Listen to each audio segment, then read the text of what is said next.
Welcome to part 1 of the dining room project. This all began thanks to an amazing marketplace find for the dining room set of my dreams. It took 2 trucks and a small SUV to get it here, but my goodness is it beautiful. The only small glitch is that it does not fit in the room how I intended it. So part 1 consists of me bumping out the wall of the playroom and dining room to fit these amazing Hendredon curio cabinets.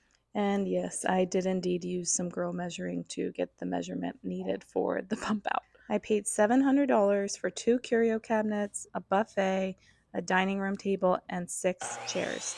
The value on these is incredible. It's about $17,000 if you look it up on retail sites, and I paid $700. While this set was quite the steal, I am having to completely redo the dining room just to fit them, but it will be worth it. I have never bumped out a wall before, but I did watch 5 YouTube videos, so now I'm pretty much an expert.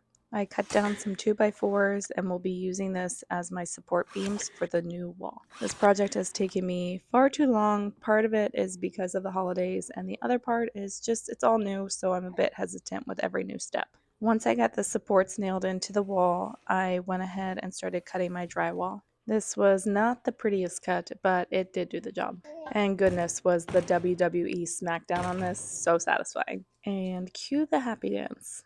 After this janky cut, I moved to using a circular saw to cut the drywall, and I'm not going to show you that video because I was not wearing a mask and I fear I will get yelled at. I secured the 3 new pieces of drywall with drywall screws, and then I went ahead and added a metal corner bead to both sides. After I had the metal corner bead all installed and secured with the drywall screws, it was time to cover it all with joint compound. But before I could do any of that, I needed to remove the old baseboard, and that included moving the curio cabinet out of the way, which is deceivingly heavy. Because I had to move it off of the wall anchor, I did slide the dining room table over so that it would not fall on any of my precious children. Just had to put that disclaimer out there. I have done many DIYs over the years, and by far my least favorite task is joint compound.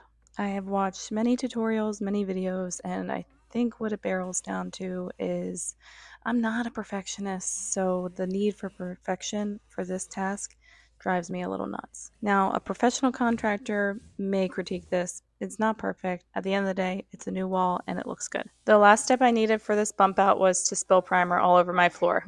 Joking. But after a few coats of compound and some light sanding, I was ready to prime the wall. And just like that, the bump out is complete. Be sure to follow along for part 2. I have made some pretty bold design decisions in this space, and I'm really excited to show them to you.